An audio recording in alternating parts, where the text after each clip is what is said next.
வணக்கம். இன்றைய முக்கிய செய்திகள்.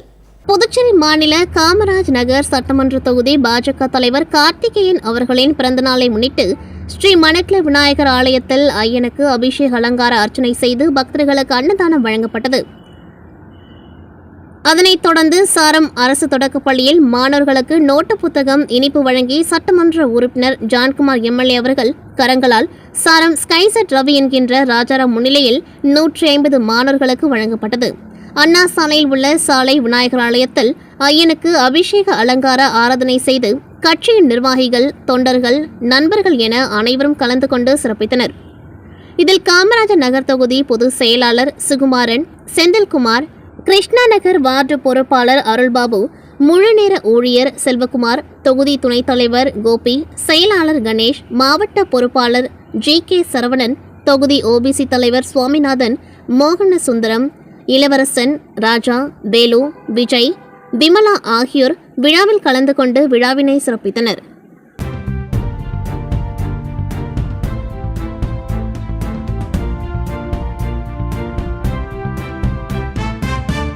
கேரளாவின் மல்லபுரத்தில் 14 வயது மதிக்கத்தக்க சிறுவன் மூளை காய்ச்சலால் பாதிக்கப்பட்டு அது நிபா வைரஸ் தாக்குதலால் ஏற்பட்டது என்று கண்டறியப்பட்டுள்ளது. புதுவை மாநிலத்தில் இந்நோயை தடுப்பதற்கான அனைத்து நடவடிக்கைகளும் துரிதமாக மேற்கொள்ளப்பட்டு வருகின்றது. கோரிமேடு அரசு நெஞ்சக மருத்துவமனையில் தனி வார்டு ஒதுக்கப்பட்டுள்ளது. இந்நோய்க்கான கண்காணிப்பு தீவிரப்படுத்தப்பட்டுள்ளது என்று சுகாதாரத்துறை இயக்குநர் ஸ்ரீராமுலு தெரிவித்தார். மேலும் அவர் பொதுமக்கள் கடிப்பட்ட பழங்கள் உண்ணுதலையும் பதநீர் போன்று பனை மரத்திலிருந்து தயாரிக்கப்படும் பானங்களை தவிர்க்கவும், மூளை காய்ச்சல் அறிகுறிகள் உள்ளவர்களிடமிருந்து சமூக இடைவெளி விட்டு பழகவும் அறிவுறுத்தினார். மூளை காய்ச்சல் போன்ற அறிகுறிகள் தென்படும்படி உடனடியாக பாதிக்கப்பட்டவருக்கு முகக்கவசம் அணிவித்து அருகில் உள்ள அரசு மருத்துவமனையை அணுகுமாறு அறிவித்துள்ளார். புதுச்சேரி சட்டப்பேரவையில் உள்ள சபாநாயகர் அலுவலகத்தில் செய்தியாளர்களை சந்தித்த சபாநாயகர் செல்வம், புதுச்சேரி 15வது சட்டமன்றத்தின் 5வது கூட்டத்தொடர் வருகின்ற 31ஆம் தேதி காலை 9:30 மணிக்கு ஆளுநர் உரையுடன் கூடுவதாகவும், ஆகஸ்ட் 1ஆம் தேதி ஆளுநர் உரைக்கு நன்றி தெரிவிக்கும் தீர்மானமும், ஆகஸ்ட் 2ஆம் தேதி நிதி அமைச்சர் பொறுப்பு வகிக்கும் முதலமைச்சர் ரங்கசாமி ரூபாய் 12,700 கோடிக்கான பட்ஜெட்டை தாக்கல் செய்ய உள்ளதாக தெரிவித்தார். தொடர்ந்து பேசியவர், புதிய சட்டமன்ற கட்டிடம் கட்டும் கோப்பை முன்னாள் ஆளுநர் தமிழிசை நிறுத்தி வைத்திருந்ததாகவும், தற்போதுள்ள துணைநிலை ஆளுநர் அந்த கோப்பை ஆய்வு செய்து ஒப்புதல் வழங்குவதாகவும் தெரிவித்தார்.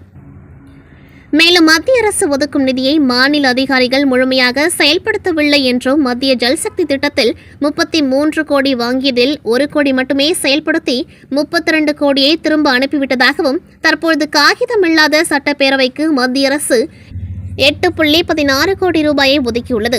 இந்த பட்ஜெட்டை காகிதமில்லாத பட்ஜெட்டாக தாக்கல் செய்ய முயற்சிகளை எடுத்து வருவதாகவும் அவர் தெரிவித்தார். கைக்லப்பட்டில் நடந்த ஐயனாரப்பன் சுவாமி திருக்கல்யாண உற்சவத்தில் அமைச்சர் நமச்சிவாயம் பங்கேற்று சுவாமி தரிசனம் செய்தார். மண்ணாடிப்பட்டு தொகுதி கைக்லப்பட்டு கிராமத்தில் முத்துமாரியம்மன் கோவில் அமைந்துள்ளது. இக்கோவிலில் சாகை வார்த்தல் விழா நேற்று முன்தினம் துவங்கியது. இதையொட்டி காலை அம்மனுக்கு சிறப்பு அபிஷேகமும் தீப ஆராதனையும் நடைபெற்றது. மதியம் 1 மணிக்கு அம்மனுக்கு சாகை வார்த்தல் நடைபெற்றது. தொடர்ந்து பூரணி பொருட்களை சமேத ஐயனாரப்பன் சுவாமி திருக்கல்யாண உற்சவம் நடைபெற்றது.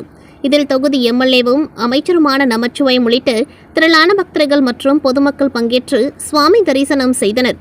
பின்னர் ஐயனாரப்பன் சுவாமி ஊஞ்சல் உற்சவமும் இரவு சிறப்பு அலங்காரத்தில் சுவாமி வீதியுலா நடைபெற்றது. இன்று மஞ்சள் நீராட்டு விழா நடக்கின்றது. ஏற்பாடுகளை கிராம பொதுமக்கள் மற்றும் விழா குழுவினர் செய்திருந்தனர்.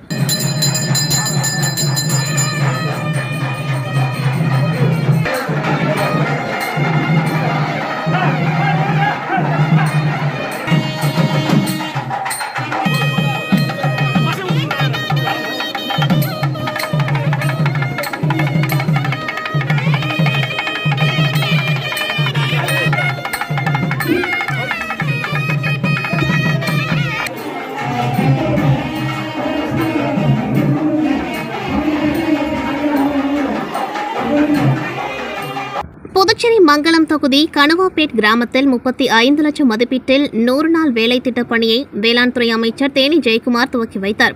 புதுச்சேரி அரசின் மூலம் கிராமப்புற மக்களின் நலன் கருதி மகாத்மா காந்தி தேசிய ஊரக வேலை உறுதி திட்டத்தின் மூலம் 100 நாள் வேலை திட்ட பணி வழங்கப்பட்டு வருகின்றது.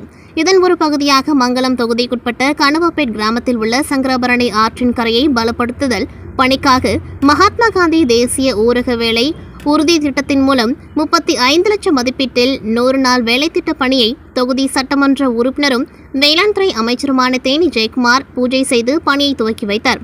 நிகழ்ச்சியில் உதவி பொறியாளர் ராமன், இளநிலை பொறியாளர் ராமச்சந்திரன், பணி ஆய்வாளர் மாறன், கிராம திட்ட ஊழியர் தனம் மற்றும் என்ஆர் காங்கிரஸ் பிரமுகர்கள், ஊர் பொதுமக்கள் கலந்து கொண்டார்கள்.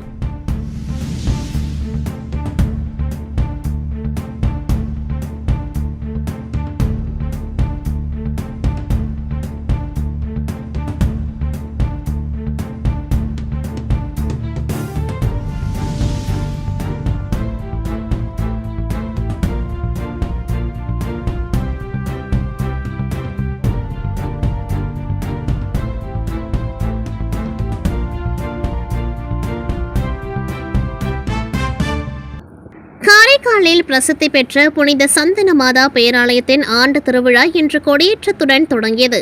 காரைக்கால் மாவட்டம் பிள்ளைத்தெரு வாசலில் பகுதியில் அமைந்துள்ளது 100 ஆண்டுகள் பழமை வாய்ந்த பிரசித்தி பெற்ற புனித சந்தன மாதா பேராலயம். பேராலயத்தின் ஆண்டு திருவிழா 4 தினங்கள் நடைபெறுவது வழக்கம். இந்த ஆண்டு திருவிழாவை ஒட்டி ரூபாய் 10 லட்சம் செலவில் ஆலயம் புதுப்பிக்கப்பட்டு புதிய கொடிமரம் அமைக்கப்பட்டது. இதனையடுத்து புதிய கொடி மற்றும் புதிய கொடியினை பங்கு தந்தை பீட்டர் பால்ராஜ் மந்திரித்து கொடியேற்றி நிகழ்ச்சி துவக்கி வைத்தார். புதிய கொடியினை ஏந்தி ஊர்வலமாக வந்து புனித சந்தன மாதா உருவம் வரைந்த புனித கொடியேற்றம் நடைபெற்றது. இக்கொடியேற்ற நிகழ்ச்சியில் ஏராளமான பங்கு மக்கள் கலந்து கொண்டு சந்தன மாதாவை வழிபட்டனர். கடந்த 24ஆம் தேதி நடைபெற்றது. திருவிழாவின் முக்கிய நிகழ்ச்சியான புனித சந்தன மாதா திருத்தேர் பவனி வரும் 26ஆம் தேதி நடைபெற உள்ளது. 27ஆம் தேதி கொடியிறக்கத்துடன் திருவிழா நிறைவு பெறுகின்றது.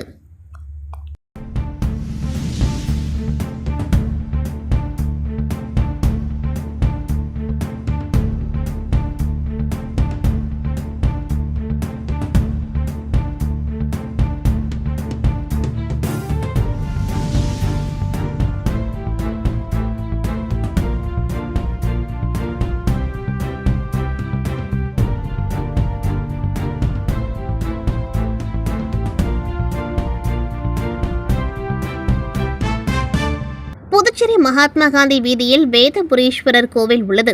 இங்குள்ள குளத்தில் கோவில் நிர்வாகம் மூலம் மீன்கள் வளர்க்கப்படுகின்றன.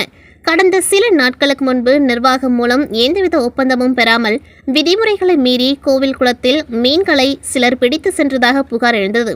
இந்த நிலையில் கோவில் குளத்தில் மீன் பிடித்ததை கண்டித்தும் கோவில் நிர்வாகத்தை மாற்றியமைக்க கோரியும் புதுச்சேரி ஒருங்கிணைந்த சிவனடியார்கள் பக்தர்கள் திருக்கூட்டம் சார்பில் கண்டன ஆர்ப்பாட்டம் அஜந்தா சிக்னல் அருகே நடைபெற்றது. இத்திருக்கூட்டம் தலைவர் கண்ணன் தலைமையில் நடைபெற்ற ஆர்ப்பாட்டத்தில் 100க்கும் மேற்பட்ட சிவனடியார்கள் கலந்து கொண்டு கண்டன கோஷங்களை எழுப்பினர். புதுச்சேரி யூனியன் பிரதேசம் காரைக்கால் மாவட்டத்தில் டேக்வண்டோ குத்துச்சண்டை போட்டி பவர் பிளே டர்ஃப் மற்றும் ஸ்போர்ட்ஸ் அகாடமியில் நடைபெற்றது. இப்போட்டியில் பங்கு பெறுவதற்காக கேரளா, ஆந்திர பிரதேசம், தமிழ்நாடு மற்றும் புதுச்சேரி யூனியன் பிரதேசம் போன்ற மாநிலங்களில் இருந்து 200க்கும் மேற்பட்ட வீரர் வீராங்கனைகள் கலந்து கொண்டார்கள். இந்த போட்டியில் சிறப்பு விருந்தினராக Japanese Goju Ryu sports karate association தலைவர் Nazim MLA, national VRS Kalaithai silambam association தலைவரும் சட்டமன்ற உறுப்பினருமான Nagathyagarajan, state skill do association Puducherry தலைவர் அட்வொகேட் திருமுருகன், துபாயிலிருந்து வருகை தந்து மாஸ்டர் பிரின்ஸ் ஹம்சா, கேரளாவிலிருந்து வருகை தந்து கலரி குருக்கள் அப்துலு, அட்வொகேட் சூரியமூர்த்தி, நிஞ்சன் அசோசியேஷன் புதுச்சேரி யூனியன் பிரதேசம் தலைவர் Gopalakrishnan, national VRS Kalaithai silambam association பொருளாளர் ரியாஸ் அகமது ஆகியோர் கலந்து கொண்டு வெற்றி பெற்ற வீரர் வீராங்கனைகளுக்கு பதக்கங்களும் சான்றிதழ்களும் வழங்கினர். இந்த போட்டியில் தலைமை ரெஃப்ரியாக மலேசியாவிலிருந்து வருகை தந்து வேர்ல்டு டேக்வண்டோ அகாடமி நிறுவனர் ராஜசேகரன் சிறப்பான முறையில் நடத்தினர். மற்றும் நடுவர்களாக ஸ்ரீனிவாசன், எட்விக், ஜனனி, கலைராஜ், முகமது இப்ராஹிம், பிரீதா, சிவரஞ்சனி, கனிஷ்கா, சுஜிதா, தர்ஷினி ஆகியோர் கலந்து கொண்டார்கள். இந்த போட்டியை international VRS martial arts academy grand master VRS Kumar சிறப்பான முறையில் நடத்தினர். மற்றும் சிறப்பு விருந்தினர்களுக்கு பொன்னாடை போற்றி நினைவு பரிசினை வழங்கினார். இத்துடன் செய்திகள் நிறைவடைகின்றது. நன்றி, வணக்கம்.